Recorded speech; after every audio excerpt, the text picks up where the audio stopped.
নয়, শিক্ষা খাতে ব্যয় বাড়াতে এবং গাজায় শান্তি ফেরাতে বিশ্ব নেতাদের প্রতি প্রধানমন্ত্রীর আহ্বান। সন্ত্রাস, জলবায়ু পরিবর্তন ও ইবোলা মোকাবেলায় বিশ্বের সহযোগিতা চাইলেন মার্কিন প্রেসিডেন্ট। কেরানীগঞ্জে বাসার ভেতরে 2 শিশুসহ একই পরিবারের 4 জনকে হত্যা, সন্দেহভাজন যুবক পলাতক। নেপালকে 81 রানে হারিয়ে এশিয়ান গেমসের সেমিফাইনালে উঠল নারী ক্রিকেট দল।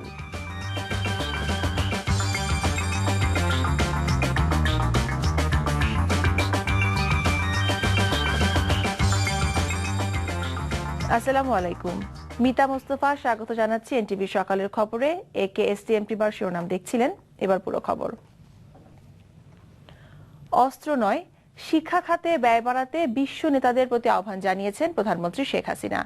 জাতিসংঘ সদর দপ্তরে জাতিসংঘ মহাসচিবের শিক্ষা ক্ষেত্রে বৈশ্বিক উদ্যোগের উচ্চ পর্যায়ের এক আলোচনায় অংশ নিয়ে প্রধানমন্ত্রী এই আহ্বান জানান। প্রধানমন্ত্রী আরো বলেন, একমাত্র শান্তিই পারে মানসম্মত শিক্ষা নিশ্চিত করতে। গাজায় যা ঘটেছে তা বিশ্ব শান্তি বিঘ্নিত করেছে, তাই গাজায় শান্তি ফিরিয়ে আনার আহ্বানও জানান তিনি। যুক্তরাষ্ট্রের প্রতিনিধি তাওহিদুল ইসলামের পাঠানো তথ্য ও ছবি নিয়ে ডেস্ক রিপোর্ট। জাতিসংঘ সদর দপ্তরে অন্যান্য দেশের সরকার প্রধানদের সঙ্গে জাতিসংঘ মহাসচিবের দেওয়া সংবর্ধনা ও মধ্যাহ্নভোজে অংশ নেবার পর প্রধানমন্ত্রী শেখ হাসিনা বুধবার বিকেলে ভাষণ দেন শিক্ষাক্ষেত্রে বৈশ্বিক উদ্যোগের উচ্চ পর্যায়ের এক আলোচনায়। প্রধানমন্ত্রী তার সংক্ষিপ্ত বক্তব্যে শিক্ষা খাতে তার সরকারের নেয়া নানা পদক্ষেপ তুলে ধরেন। My government allocated the highest budget for education. We believe this is our investment. We at the GEFI must build global partnership and consensus for resources. এ সময় শেখ হাসিনা জানান, মানসম্মত শিক্ষার জন্য মানসম্মত শিক্ষক প্রয়োজন। সে লক্ষ্যে তার সরকার প্রায় 10 লাখ শিক্ষককে মানসম্মত শিক্ষা ও শিক্ষার্থীদের মূল্যায়নের বিষয়ে প্রশিক্ষণের ব্যবস্থা করেছে। প্রাথমিক ও মাধ্যমিক পর্যায়ে শিক্ষকদের মাঝে 31 কোটি 80 লাখ বই বিতরণ করা হয়েছে।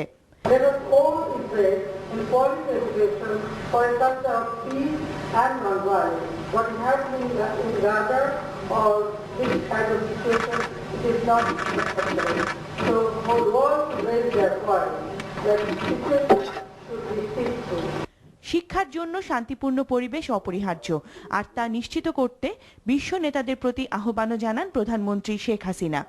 এর আগে সকালে প্রধানমন্ত্রী দ্বিপাক্ষিক বৈঠক করেন বেলারুশের প্রধানমন্ত্রীর সাথে। NTV international desk.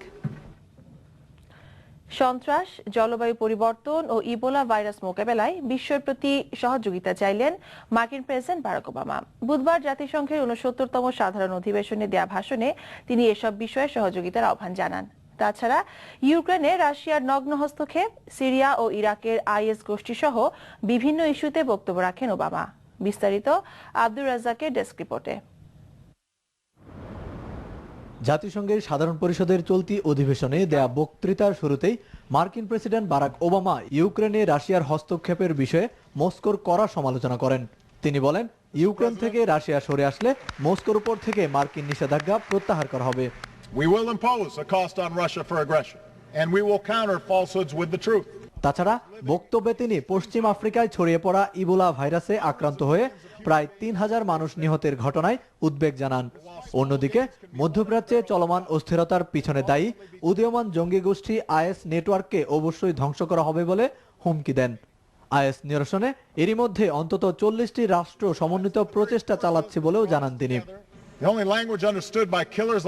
হত্যাকারীদের ভাষাই বলে দিচ্ছে তারা সবকিছু চাপিয়ে দিচ্ছে। তাই যুক্তরাষ্ট্র সহ একটি বৃহৎ সমন্বিত গোষ্ঠী এই নেটওয়ার্কটির মৃত্যু ঘটাতে কাজ করছে। এই প্রচেষ্টা আমাদের একার নয়, অথবা আমাদের সৈন্যদেরও বিদেশি ভূমি দখলের কোনো ইচ্ছে নেই। এ সময় তিনি আরো বলেন, মুসলিম উগ্রপন্থীদের অবশ্যই তাদের সন্ত্রাসী কার্যক্রম বন্ধ করতে হবে। এটাই বিশ্বের, বিশেষ করে মুসলিম সম্প্রদায়ের প্রকৃত সময় স্পষ্টভাবে আল কায়েদা ও আইএসআইএল এর মতো সংগঠনের আদর্শকে প্রত্যাখ্যান করা। আল কায়েদা ও বোকো হারাম গোষ্ঠী সাধারণ মানুষের উপর আদর্শ চাপিয়ে দিলে তাদের মৃত্যু হবে বলে হুমকি দেন তিনি। মধ্যপ্রাচ্যে চলমান শিয়া ও সুন্নি বিরোধ বন্ধের আহ্বান জানান তিনি। তাছাড়া ইরানের পরমাণু ইস্যু ও বৈশ্বিক দারিদ্রতা নিয়েও কথা বলেন ওবামা। তবে দীর্ঘ বক্তব্যে সাম্প্রতিক ফিলিস্তিনে ইসরায়েলি আগ্রাসনের ব্যাপারে কোনো কথা বলেননি Obama. And we will demonstrate that the future belongs to those who build. Abdur Razzak, NTV international desk. এবারে অন্য প্রসঙ্গ। ঢাকা জেলার দক্ষিণ কেরানীগঞ্জে বাসার ভেতরে 2 শিশুসহ একই পরিবারের 4 জনকে হত্যা করা হয়েছে। বুধবার সকালে তেগুড়িয়া ইউনিয়নের কদমপুর গ্রামের একটি বহুতল আবাসিক ভবনের 2য় তলার ফ্ল্যাট থেকে লাশগুলো উদ্ধার করে পুলিশ। পুলিশ জানায় মরদেহগুলোর হাত, পা ও মুখ বাঁধা অবস্থায় তোশকে মোড়ানো ছিল। তামজিদ সুমনের রিপোর্ট, সাথে ছিলেন স্থানীয় প্রতিনিধি দেলোয়ার হোসেন। দক্ষিণ কেরানীগঞ্জের এই বাড়ি থেকে বুধবার সকালে উদ্ধার করা হয় 2 শিশুসহ একই পরিবারের 4 সদস্যের মৃতদেহ। তবে বাড়ির ভেতরে এমন নৃশংস ঘটনা ঘটলেও এর কিছুই টের পাননি ওই বাড়ির অন্য ফ্ল্যাটের বাসিন্দারা। আজকে এই যে অবস্থা, ওই যে তালা মানে লাগছিল, কালকে আজকে এই ছেলেটা আইছে, খালা কি ওরা কি গেল গানি, আজকে আবার তালা নাই। এলাম তাহলে দেহ ধাক্কা দেওয়া, হয়তো ভিতরে মানুষ আছে, তালা না থাকলে তো মানুষ থাকবে ভিতরে, তো ভিতরে ধাক্কা দেওয়া দেখে কি এই অবস্থা। প্রতিবেশীরা বলছেন যারা খুন হয়েছেন তারা 2 মাস আগে ভাড়া নিয়েছিলেন এই বাসা। তবে বেশিরভাগ সময়ে ওই ফ্ল্যাটটি তালা বন্ধ থাকতো, আর তাদের সাথে অন্য ফ্ল্যাটের বাসিন্দাদের কোনো সখ্যতা ছিল না বলেও জানান তারা। কারোর সাথে যোগাযোগ করতে দেখি না, আর মানে কথা বলতে সবসময় দেখতাম লক করা। বাড়ির পরিচালক জানান রফিক নামের এক যুবক তার খালা খালুর পরিচয়ে এই পরিবারকে নিয়ে আসে এই বাড়িতে। তবে রফিক এখন পলাতক। আমি বলছি যে ফ্যামিলির বাচ্চা আমি ভাড়া দিব না। প্রথম 2 জন আছে, নিয়মিত থাকতো না, তালা লক থাওয়া থাকতো। মহিলাকে ঠেলা দিছে, তখন বিশ্রী গন্ধ, আর দেখা যাচ্ছে এই লাশ দিয়া, এই যে লেপ দিয়া ঢাকা। লাশের অবস্থা দেখে পুলিশ বলছে হত্যার ঘটনা 2-1 দিন আগে ঘটানো হয়েছে। তাদের ধারণা মিথ্যা পরিচয় দিয়ে বাসা ভাড়া নিয়ে পূর্ব পরিকল্পনা অনুযায়ী শ্বাসরোধ করে হত্যা করা হতে পারে তাদের। লাশের যে সাইন সিমটম সে অনুযায়ী তো অবশ্যই তাদেরকে হত্যা করা হয়েছে। এখন কি কারণ হয়েছে যে 2 সদস্যকে আমরা পাচ্ছি না, তাদের সাথে যে আরো আমরা ধারণা করতেছি 2 জন ছিল, তারা প্রায় এখানে আসতো। তারা কারা, তাদের আইডেন্টিফাই করতে পারলে আমরা আশা করি এই মামলা রহস্য উদ্ঘাটন হয়ে যাবে। এই ঘটনায় জিজ্ঞাসাবাদের জন্য বাসার কেয়ারটেকারকে আটক করেছে police. Tamjid Suman, NTV news, Dhaka. গাড়ি ভাঙচুর ও গাড়ি পোড়ানোর 2 মামলায় বিএনপির ভারপ্রাপ্ত মহাসচিব মির্জা ফখরুল ইসলাম আলমগীর সহ নেতাকর্মীদের বিরুদ্ধে অভিযোগ গঠন বিষয়ে আদেশের তারিখ পিছিয়েছেন আদালত। বুধবার কয়েকজন আসামি আদালতে উপস্থিত না থাকায় অভিযোগ গঠনের দিন পেছানো হয়। প্রধানমন্ত্রীর কার্যালয়ের সামনে গাড়ি পোড়ানোর মামলায় মির্জা ফখরুল সহ 46 জনের বিরুদ্ধে আগামী 27 অক্টোবর এবং রমনায় বিকারুন্নেসা নুন স্কুলের সামনে গাড়ি ভাঙচুরের মামলায় আগামী 4 ডিসেম্বর ফখরুল সহ 41 জনের বিরুদ্ধে অভিযোগ গঠনের আদেশের দিন ধার্য করেন আদালত। 2012 সালের 29 এপ্রিল হরতালে গাড়ি পোড়ানোর অভিযোগে তেজগাঁও থানায় এবং গত বছর 2 মার্চ বিকারুন্নেসা নুন স্কুলের সামনে গাড়ি ভাঙচুরের অভিযোগে রমনা থানায় মামলা দুটি দায়ের করা হয়। কয়েকদিনের টানা বর্ষণ আর পাহাড়ি ঢলে 6 জেলায় ফের বন্যা পরিস্থিতির সৃষ্টি হয়েছে। সবথেকে খারাপ অবস্থা নেত্রকোনার। বন্ধ হয়ে গেছে শিক্ষা প্রতিষ্ঠান, তলিয়ে গেছে কয়েক হাজার হেক্টর ফসলি জমি, পানিবন্দী হয়ে পড়েছেন লক্ষাধিক মানুষ। ডেস্ক রিপোর্টে বিস্তারিত। নেত্রকোনার দুর্গাপুরে মঙ্গলবার পানি কমতে শুরু করলেও একদিনের ব্যবধানে আবারও নতুন করে প্লাবিত হয়েছে বারোহাট্টা উপজেলা সদর সহ 2টি ইউনিয়ন। পূর্বধলা উপজেলার জারিয়া বেড়িবাঁধ ভেঙে 70টি গ্রাম প্লাবিত হয়েছে। পানিবন্দী হয়ে পড়েছে লাখো মানুষ। বন্ধ হয়ে গেছে শিক্ষা প্রতিষ্ঠান। আর কলমাকান্দায় প্লাবিত হয়েছে উপজেলার সব কয়টি ইউনিয়ন। তলিয়ে গেছে এসব এলাকার ফসলি জমি, ডুবে গেছে পুকুর ও মাছের ঘের। দুর্গতদের অনেকেই আশ্রয় নিয়েছে রাস্তায়। ইতোমধ্যে জেলা প্রশাসনের উদ্যোগে ত্রাণ বিতরণ শুরু হয়েছে। বন্যা কবলিত এলাকায় উদ্ধার তৎপরতায় অংশ নিয়েছে সেনা ও বিজিবি সদস্যরা। কুড়িগ্রামে ধরলা, ব্রহ্মপুত্র ও তিস্তা সহ সবকটি নদ নদীর পানি বৃদ্ধি অব্যাহত থাকায় প্রতিদিনই প্লাবিত হচ্ছে নতুন নতুন গ্রাম। বসতবাড়ির পাশাপাশি ডুবে গেছে ফসলি জমি ও রাস্তাঘাট। দ্বিতীয় দফা বন্যায় গাইবান্ধার গোবিন্দগঞ্জ সদর উপজেলার 21টি ইউনিয়নের প্রায় লাখো মানুষ পানিবন্দী হয়ে পড়েছে। এদিকে আত্রাই নদীর পানি বাড়ায় বুধবার সকালে নওগাঁর রানীনগর উপজেলার মালঞ্চি গ্রামের বেড়িবাঁধ ভেঙে নতুন করে প্লাবিত হয়েছে 4টি গ্রাম। ভেসে গেছে প্রায় 3 শতাধিক পুকুরের মাছ। উজান থেকে নেমে আসা পাহাড়ি ঢলে ব্রহ্মপুত্র নদের পানি বেড়ে জামালপুরে শুরু হয়েছে তীব্র নদী ভাঙন। এরই মধ্যে ধসে গেছে শহর রক্ষা বাঁধের প্রায় 250 মিটার অংশ। হুমকির মুখে রয়েছে বিভিন্ন স্থাপনা। ভাঙন রোধে কাজ শুরু করেছে স্থানীয় প্রশাসন। এছাড়া ফেনীর দৌলতপুর এলাকায় মুহুরী নদীর বাঁধ ভেঙে প্লাবিত হয়েছে 6টি গ্রাম। ফেনী পরশুরাম সড়ক ডুবে যাওয়ায় ব্যাহত হচ্ছে যান চলাচল। তাহমিনা তাসির, এনটিভি নিউজ ডেস্ক। জলদস্যুদের অত্যাচারে অসহায় সুন্দরবনের জেলেরা। প্রায় প্রতিদিনই ঘটছে অপহরণ, ট্রলার আর মাছ লুটের ঘটনা। পটুয়াখালী, বরগুনা, সাতক্ষীরা সংলগ্ন সাগরঘেঁষা সুন্দরবনে গত 1 মাসে সহস্রাধিক জেলে অপহৃত হয়েছেন। মুক্তিপণ দিয়ে কেউ কেউ ছাড়া পেলেও অনেকে এখনো রয়েছে বন্দিদশায়। বরগুনার পাথরঘাটার পদ্ম নামের একটি গ্রামে এই জলদস্যুদের অবাধ বিচরণ। অনুসন্ধানী প্রতিবেদনে সেই গ্রামের কথা জানাচ্ছেন চয়ন রহমান, ছবি তুলেছেন ফরিদ আহমেদ, সাথে ছিলেন বরগুনার প্রতিনিধি সোহেল হাফিজ। দেরিতে হলেও সাগরে মিলছে ঝাঁকে ঝাঁকে ইলিশ, আর সেই ইলিশের সন্ধানে পটুয়াখালীর আলিপুর, মহিপুর, বরিশাল, পাথরঘাটার জেলেরা সাগরে ছুটে চলে ট্রলারে। কিন্তু গত 1 মাসের অব্যাহত হাজারো জেলে ও ট্রলার অপহরণের ঘটনা আতঙ্ক ছড়িয়েছে লাখো জেলের মাঝে। কাজ ফেলে ধর্মঘট ও মানববন্ধন করলেও থেমে নেই জলদস্যুদের অপহরণ তৎপরতা। পিছমরে বান্ধিতে হয়, সামনে গাছের লাগে বান্ধিতে হয়। আমাকে ধরার পর আমাকে ধরিয়ে মাঝি নিয়ে আমাকে ছাড়িয়ে দিয়েছে। চেয়ারম্যান এমপি পর্যন্ত গেছি, তারপর কোনো উপকার পাইনি।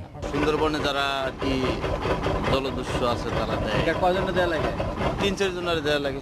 তাই কার্ড না থাকলে কি করে? কার্ড না থাকলে ধরে নিয়ে যায়, লোক নিয়ে যায়। ভোট আওয়ার আগে কইছে ঠিক আছে তুমি এখন 50,000 টাকা দেবো, 10 মিনিটের মধ্যে যদি দিতে পারো তাহলে তোমার মাঝি ছেড়ে দেবো। এই ট্রলারটার মাঝি নিয়ে গেছে, এই মাঝির অপহরণ করে ওই জিম্মি করে আটকাই রেখেছে। সাগরের তৎপর প্রায় অর্ধশত জলদস্যু বাহিনীর মধ্যে সাতক্ষীরায় রাজু বাহিনী, পটুয়াখালীতে জাহাঙ্গীর ও ফরহাদ বাহিনী, আর বরগুনায় শিষ্য ও নয়ন বাহিনীর অপহরণ আতঙ্কে থাকছে সাগরের জেলেরা। এদের মধ্যে পাথরঘাটায় সাগর ও সুন্দরবন সংলগ্ন এলাকায় অবাধ বিচরণ গেড়েছে শিষ্য ও নয়ন বাহিনী। পদ্ম নামের সেই দুর্গম গ্রামের সন্ধানে ছুটে চলে এনটিভি। পদ্ম গ্রামটির হাটে দেখা মিলল প্রকাশ্যে বিচরণ শিষ্য ও নয়ন বাহিনীর সদস্যদের। আলাপচারিতায় এদের অনেকেই জানিয়েছেন তাদের অপরাধ প্রবণতার কথা। পাইপগুলো দেশি পাইপ, ওইগুলোর কাটে মাপ মতন লইয়া ওরা ট্রলারে করে সাগরে চলে যায়। সাগরে চলে যায় সুন্দরবন উঠে ওরা ওইটার ফিটিং করে। আমি চলি, আমার একজন পিছনে ব্যাগ দেওয়ার মানুষ আছে, আমি চলে গেলাম। তারা যেমন আমার ভাই থাকুক, আর একজন থাকুক, চেয়ারম্যান ফরে থাকুক, মেম্বার ফরে থাকুক, এমপি ফরে থাকুক, উপজেলা চেয়ারম্যান ফরে থাকুক, কিংবা থানার ওসি ফরে থাকুক আছে, তাহলে আমি হানি কেমন তারা। আমরা নয়নের লগে কাজ করছি। নয়ন কেডা খুলনার একটা ছেলে ছিল নয়ন ভাই, ওই মনির ছিল দ্বিতীয়, ওই নয়নের মারিয়া মনির নয়ন সাজে। তোমার কাছ থেকে পাইছে একটা পাইপ গেন? হ্যাঁ, এমএর একটা পাইপ গেন, নাটকের কাদাটা ওটা কয় অস্ত্র পাইপ গেন বলে। আমার ধরছে এখানে মানে পাবলিক। এদের মধ্যে একজনকে পাওয়া গেল যিনি জলদস্যুতাকে বেছে নিয়েছেন বেতনভুক্ত মাসিক পেশা হিসেবে। পাক করছি এবার কয়েকদিন পর চললেছি আমি। কয়টা পাইতেন আমরা? এক ট্রিপে কয় টাকা? এক ট্রিপ পাইলাম আবার 20 টাকা। প্রশাসন এই গ্রামের কথা জানলেও বলছে তাদের সীমাবদ্ধতার কথা। পদ্মার কিছু জলদস্যু গজিয়ে উঠেছে, আমরা তাদের বিষয়ে আসলে আপ্রাণ চেষ্টা করছি ধরার জন্য, আইনের আওতায় আনার জন্য। জলদস্যুদের হাতে নিয়মিত জেলেরা অপহৃত হলেও তাৎক্ষণিক কোনো অভিযান করতে দেখা যায়নি আইন শৃঙ্খলা বাহিনীকে। মৎস্য ও প্রাণী সম্পদ প্রতিমন্ত্রী অবশ্য সম্প্রতি পাথরঘাটায় বলেছেন জলদস্যু দমনের সিদ্ধান্ত ঈদের পরে নেওয়া হতে পারে। আমরা স্থায়ীভাবে একটা শক্ত ভূমিকা নিতে যাব যাতে আমাদের মৎস্যজীবীরা নিরাপদ থাকে। সেটা কতদিনের মধ্যে? সেটা এই ঈদের পরপরই আপনার মিটিংটা করব। তবে কোস্টগার্ড এই ব্যাপারে কোনো মন্তব্য করতে রাজি হয়নি। সুন্দরবনের বাগেরহাটের কচিখালী, পটুয়াখালীর বগা আর বরগুনার বলেশ্বর সীমান্তের ট্রানজিট পয়েন্ট হিসেবে এই গ্রামটিকে জলদস্যুরা বেছে নেয়। এই পদ্মগ্রামে জলদস্যুদের অবাধ বিচরণের বিষয়টি জানা আছে প্রশাসনের, তবুও তাদের দমনে কেন কার্যকর ভূমিকা নেওয়া হচ্ছে না সে বিষয়টি জানার পাশাপাশি এখনই কার্যকর পদক্ষেপ নেওয়ার তাগিদ দিয়েছেন এখানকার সাধারণ জনগণ। চয়ন রহমান, এনটিভি নিউজ, পদ্মগ্রাম, পাথরঘাটা, বরগুনা। বহুল আলোচিত ফেলানী হত্যা মামলার বিচার পুনরায় শুরু হয়েছে ভারতের কোচবিহারে বিএসএফ এর বিশেষ আদালতে। এতে নতুন করে ন্যায় বিচারের আশায় বুক বেঁধেছে ফেলানীর পরিবার। 2-4 দিনের মধ্যে সাক্ষ্য দিতে সেখানে যাচ্ছেন ফেলানীর বাবা ও মামা, পাবলিক প্রসিকিউটর সহ বিজিবি 45 ব্যাটালিয়নের অধিনায়ক। গত বছর অভিযুক্ত বিএসএফ সদস্য বেকসুর খালাস পাওয়ায় ন্যায় বিচার ভুলুণ্ঠিত হয়েছে অভিযোগ করে পাবলিক প্রসিকিউটর জানান, সাক্ষ্য দেওয়ার জন্য তারা প্রস্তুত রয়েছে। শওকত করিমের ডেস্ক রিপোর্ট। ওপারে বাংলা এপারে বাংলা, মাঝখানে কাঁটা তার, গুলি খেয়ে ঝুলে থাকলে ফেলানি বলো তো দোষটা কার? ছিল লক্ষ্য ছোঁয়ার স্বপ্ন, সেই স্বপ্নে বিভোর যখন চঞ্চল মন, কিছু বুঝে ওঠার আগেই স্বপ্নভঙ্গের সাথে সাথে বিদ্ধ হলো 15 বছরের ফেলানির নিথর দেহ। তাই তো আদরের মেয়েটির কবরের পাশে রাত দিন নির্বাক ফেলানির বাবা মা, কিন্তু চোখের ভাষা তো স্পষ্ট, ন্যায় বিচারের প্রহর গুনছেন এখনো। গুলি খেয়ে ঝুলে থাকলে ফেলানি বলো তো দোষটা কার? ওমর ঘোষ দোষী হয়েও তাকে বেকসুর খালাস দিচ্ছে। সেই বিচার আমি মানি নাই এবং আমিও মানি নাই, আমার দেশবাসীরও মানে না। এটা আমাদের সাথে ওটা তামসা করছে। এইবার জানি ভারত সরকার আর বাংলা সরকার আমাদের সাথে যদি কোনো তামসা না করে, এইবার যেন সঠিক বিচারটা আমরা পাই। আমার মিথুমে ফালানি বা এই বিশ্ব বাংলাদেশের লোক, তাদের আত্মাটা যেন শান্তি হয়, যে না ফালানির বিচারটা রায় আমরা আবার পূর্ণভাবে পাই। বাবা মেয়ে ভারত থেকে ফিরছিলেন কুড়িগ্রামের নাগেশ্বরী উপজেলার বানারভিটা গ্রামের বাড়িতে, কিন্তু অনন্তপুর সীমান্তে কাঁটাতারের বেড়া পার হওয়ার সময় বিএসএফ এর গুলিতে নিহত হয়ে ফেলানির লাশ কাঁটাতারে ঝুলেছিল প্রায় 5 ঘন্টা। বিষয়টি ঝড় তোলে দেশি বিদেশি গণমাধ্যমে। এরই প্রেক্ষিতে গত বছর 13 আগস্ট বিচার শুরু হয় কোচবিহারে বিএসএফ এর বিশেষ আদালতে, কিন্তু 6 সেপ্টেম্বর অভিযুক্ত বিএসএফ এর হাবিলদার অমিয় ঘোষকে বেকসুর খালাস দেয়া হয়। 12 সেপ্টেম্বর ভারতীয় হাই কমিশনের মাধ্যমে পুনর্বিচারের আবেদন করে ফেলানির পরিবার। নতুন সরকার হয়ে আমাদের নতুন করে এটা বিচার করে তার দেশ চালার কি করবে, এইটাই আমরা আশাবাদ করি। আমরা সেখানে যাওয়ার জন্য প্রস্তুতি নিচ্ছি। ইতিমধ্যে আমরা ভিসা ফর্মালিটিস আমরা কমপ্লিট করেছি, আমরা রেডি। তারাও জানিয়েছে তারা যে কোনো মুহূর্তে আমাদেরকে আমন্ত্রণ জানাতে পারে। এই বিচারটি পরিবর্তিত হওয়া দরকার, এই রায়টি পরিবর্তিত হওয়া দরকার। এটা জনমতের কোনো দাবির চেয়ে বড় কথা যে আইনানুগ কারণেও এই খুনের সাজা হওয়া।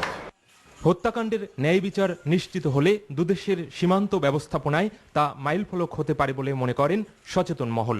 কাঁটাতার সীমান্তে আর যেন কোনো মায়ের বুক খালি না হয়, সেটাই চাওয়া সবার। শওকত করিম, এনটিভি নিউজ ডেস্ক।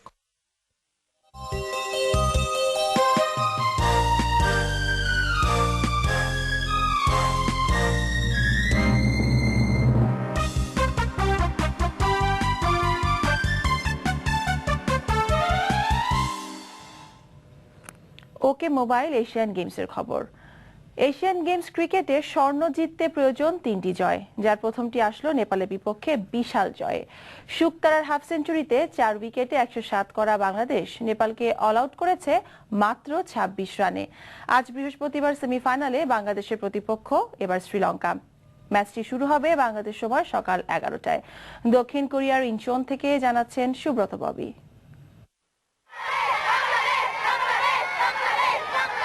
হাজার মাইল দূরের কোন এক স্টেডিয়ামের গ্যালারি থেকে আশ্রে পড়া ভালোবাসায় বাংলাদেশেও বোধহয় খুব কম সিক্ত হয়েছেন সালমা শুকতারারা।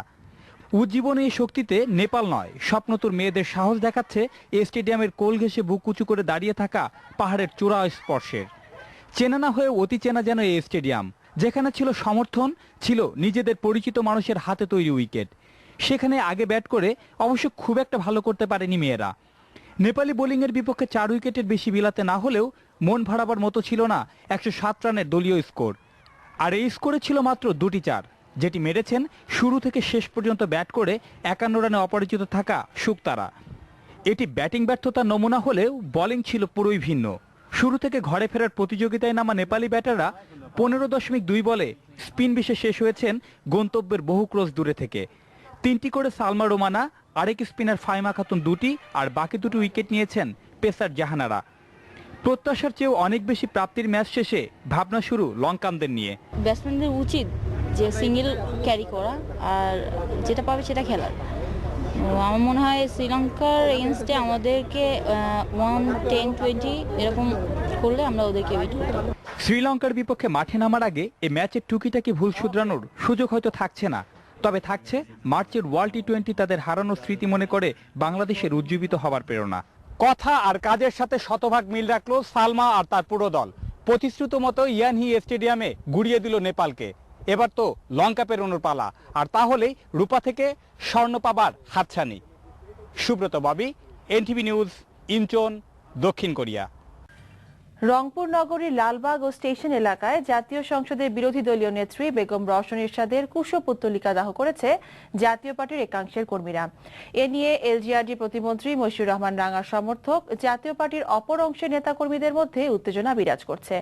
বুধবার সন্ধ্যার আগে প্রথমে নগরীর স্টেশন এলাকায় ও তারপর লালবাগ এলাকায় বেগম রওশন এরশাদের কুশপুত্তলিকায় আগুন ধরিয়ে দিয়ে দল থেকে তাঁর বহিষ্কার দাবি করে বিভিন্ন স্লোগান দেয় এরশাদ সমর্থিত জাতীয় পার্টির 40 থেকে 50 জন যুবক। তবে পুলিশ ও মিডিয়া কর্মীরা উপস্থিত হওয়ার আগেই তারা সটকে পড়ে। এ ব্যাপারে জাতীয় পার্টির চেয়ারম্যান এইচ.এম. এরশাদ ঘোষিত রংপুর জেলা জাতীয় পার্টির সদস্য সচিব সাবেক এমপি আসিফ শাহরিয়ার বলেন, দলের চেয়ারম্যান রংপুর জেলা ও মহানগর কমিটি ঘোষণার পরও রওশন এরশাদের মদদে মশিউর রহমান রাঙার লোকজন গত 20 সেপ্টেম্বর তাদের মিছিলে হামলা করেছে এবং জাতীয় পার্টি অফিস দখল করে রেখেছে। তাই এরশাদ ভক্তরা এই কুশপুত্তলিকা দাহ করেছে। তবে রাঙা সমর্থক জেলা যুব সংহতির সাধারণ সম্পাদক হাসানুজ্জামান নাজিম বলেন, যারা এই কাজ করেছে তারা এরশাদ ও জাতীয় পার্টির শত্রু। মানিকগঞ্জের সড়ক দুর্ঘটনায় প্রখ্যাত চলচ্চিত্রকার তারেক মাসুদ ও সাংবাদিক মিশুক মুনির সহ 5 জন নিহতের ঘটনায় দায়ের করা মামলায় দ্বিতীয় দিনের মতো সাক্ষ্য গ্রহণ সম্পন্ন হয়েছে। বুধবার মানিকগঞ্জ জেলা ও দায়রা জজ A.K.M. মুস্তফা দেওয়ানের আদালতে সাক্ষ্য দিতে আসেন তারেক মাসুদের স্ত্রী ক্যাথরিন মাসুদ, চট্টগ্রাম বিশ্ববিদ্যালয়ের শিক্ষক চিত্রশিল্পী ঢালি আল মামুন ও তাঁর স্ত্রী দিলারা বেগম জলি। এ সময় তাদের সাথে ছিলেন ব্যারিস্টার সারা হোসেন, ব্যারিস্টার মোতাহার হোসেন, ব্যারিস্টার বিলকিস আক্তার মিলি ও মানবাধিকার কর্মী নার্গিস জাহান বানু। গত 7 সেপ্টেম্বর আলোচিত এই মামলায় প্রথম সাক্ষ্য দেন মামলার বাদী পুলিশ কর্মকর্তা লুৎফর রহমান। 2011 সালের 13ই আগস্ট মানিকগঞ্জের জোকা এলাকায় মর্মান্তিক সড়ক দুর্ঘটনায় তারেক মাসুদ ও মিশুক মুনির সহ 5 জন নিহত হন। 2012 সালের 21 মার্চ চালককে অভিযুক্ত করে আদালতে চার্জশিট দাখিল করে পুলিশ। এবারের ঈদে ঘরমুখো মানুষের দুর্ভোগ পোহাতে হবে না জানিয়ে সড়ক ও সেতু মন্ত্রী ওবায়দুল কাদের বলেছেন, চাপ শুরুর আগেই সব সড়ক মেরামত করা হবে। বুধবার রাজধানীর গাবতলী ব্রিজের পাশে সংযোগ সড়ক পরিদর্শনকালে তিনি কথা বলেন। সকাল 10টায় পরিদর্শনে যাবার কথা থাকলেও প্রায় 1.5 ঘন্টা পর ওবায়দুল কাদের গাবতলীতে আসেন। এসেই তিনি সাংবাদিকদের সাথে কথা বলেন। মন্ত্রী জানান, গত কয়েকদিনের টানা বর্ষণে অনেক সড়ক খারাপ হয়েছে, তবে এসব সড়ক দ্রুত মেরামতের নির্দেশ দেওয়া হয়েছে। মন্ত্রী বলেন, সড়ক মেরামতে কোনো গাফিলতি সহ্য করা হবে না। আর দেশের সব সড়ক শতভাগ ঠিক নেই জানিয়ে ওবায়দুল কাদের বলেন, মন্ত্রী হিসেবে এর দায়ভার তাঁর উপরই বর্তায়। মাছ, ফলমূলের পর এবার আটা ও সেমাইয়ের মতো খাদ্য সামগ্রীতেও ফরমালিন মেশানো হয় বলে দাবি করছে পরিবেশ বাঁচাও আন্দোলন পবা। বুধবার এক সংবাদ সম্মেলনে পবার তরফ থেকে জানানো হয়, চলতি মাসে তাদের নিজস্ব পরীক্ষায় ফরমালিনের এমন উপস্থিতির বিষয়টি উঠে এসেছে। তবে Z300 নামের যে মেশিন দিয়ে এই পরীক্ষাটি করা হয়েছে, সেই মেশিনটি গত মঙ্গলবার সায়েন্স ল্যাবরেটরি ত্রুটিপূর্ণ বলে উচ্চ আদালতে রিপোর্ট জমা দিয়েছে। এই অবস্থায় পবার ওই পরীক্ষাটি কতটা সঠিক এমন প্রশ্নের জবাবে পবার সাধারণ সম্পাদক প্রকৌশলী আব্দুস সোবহান বলেন, মেশিনটির ব্যাপারে তারা এখন পর্যন্ত চূড়ান্ত কিছু জানতে পারেননি। পবার সাম্প্রতিক ওই পরীক্ষায় ফলের মধ্যে আম, মাল্টা, কমলা ও আনারসে তুলনামূলক বেশি ফরমালিনের উপস্থিতি পাওয়া গেছে বলে জানানো হয় সংবাদ সম্মেলনে। যুদ্ধাপরাধীদের ফাঁসির দাবিতে গণজাগরণ মঞ্চ প্রতিবাদী গান ও কবিতা আবৃত্তি কর্মসূচি পালন করেছে। বুধবার সন্ধ্যায় শাহবাগে পূর্ব ঘোষিত 7 দিনের কর্মসূচির অংশ হিসেবে এই কর্মসূচি পালন করে তারা। এতে বিভিন্ন দেশাত্মবোধক গান ও প্রতিবাদী গান পরিবেশন করে উদ্দেশ্যী শিল্পগোষ্ঠীর শিল্পীরা। বৃষ্টির কারণে বিলম্বে শুরু হয় গণজাগরণ মঞ্চের এই কর্মসূচি। এ সময় উপস্থিত ছিলেন গণজাগরণ মঞ্চের মুখপাত্র ডক্টর ইমরান এইচ সরকার। শুক্রবার বিকেলে একই দাবিতে বিক্ষোভ সমাবেশ রয়েছে। সমাবেশ সফল করতে বক্তারা এ সময় সবার প্রতি আহ্বান জানান।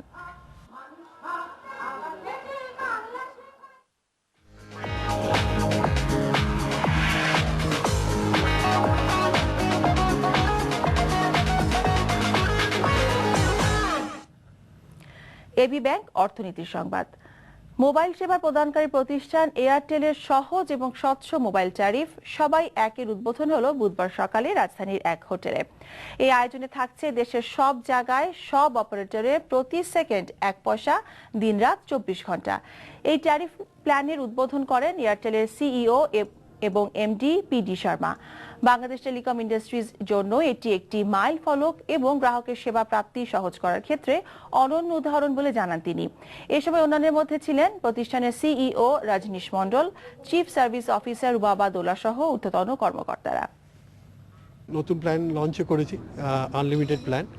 আর আমরা ডেটাতে অলরেডি ভেরি কম্পিটিটিভ। আমরা যেমন ভয়েসে একটা নতুন রেভলিউশন নিয়ে এসেছি বাই দিস নিউ প্ল্যান, সবাই এক।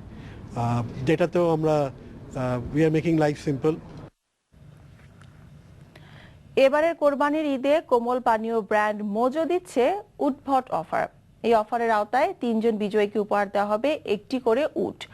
মোজোর মূল প্রতিষ্ঠান আফতা ফুড অ্যান্ড বেভারেজের কার্যালয়ে অনুষ্ঠিত এক সাংবাদিক সম্মেলনে প্রতিযোগিতার বিশদ তুলে ধরেন বিক্রয় ও বিপণন বিভাগের প্রধান আলতাফ হোসেন। তিনি বলেন, সারা দেশ থেকে সর্বোচ্চ SMS প্রেরণকারীদের মধ্যে 20 জনের একটি তালিকা করা হবে। সেখান থেকে প্রশ্নোত্তর পর্বের মাধ্যমে 3 জন বিজয়ী নির্বাচন করে তাদের বাসায় পৌঁছে দেওয়া হবে উটগুলো। এছাড়াও কোরবানির ঈদে পরিষ্কার পরিচ্ছন্নতার উপর বিশেষ প্রচারণা চালাবে মোজো।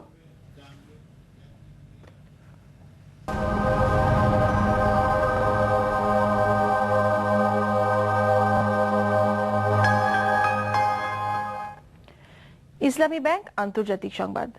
এবার ফরাসি এক জিম্মিকে শিরশ্ছেদ করল ইসলামিক স্টেট গোষ্ঠীর আলজেরিয়ান জঙ্গিরা। বুধবার হার্ভ গোডেল নামের ওই ফরাসি নাগরিককে শিরশ্ছেদের একটি ভিডিও প্রকাশ করেছে তারা। ইরাকে আইএস গোষ্ঠীর ওপর চলমান বিমান হামলা বন্ধে ফ্রান্স অস্বীকৃতি জানানোর পরই তাকে শিরশ্ছেদ করল জঙ্গিরা। জান্ড আল খিলাফা নামের ওই জঙ্গি গ্রুপটি গত রবিবার হার্ভ গোডেলকে জিম্মির পর ঘোষণা দেয় 24 ঘন্টার মধ্যে ইরাকে আইএস এর ওপর হামলা বন্ধ না করলে তাকে হত্যা করা হবে। তবে ফ্রান্স সরকার ইরাকে হামলা বন্ধ করবে না বলে সাফ জানিয়ে দেয়। সম্প্রতি যুক্তরাষ্ট্রের সঙ্গে ফ্রান্স ও আইএস গোষ্ঠীর বিরুদ্ধে ইরাকে হামলা জোরদার করেছে।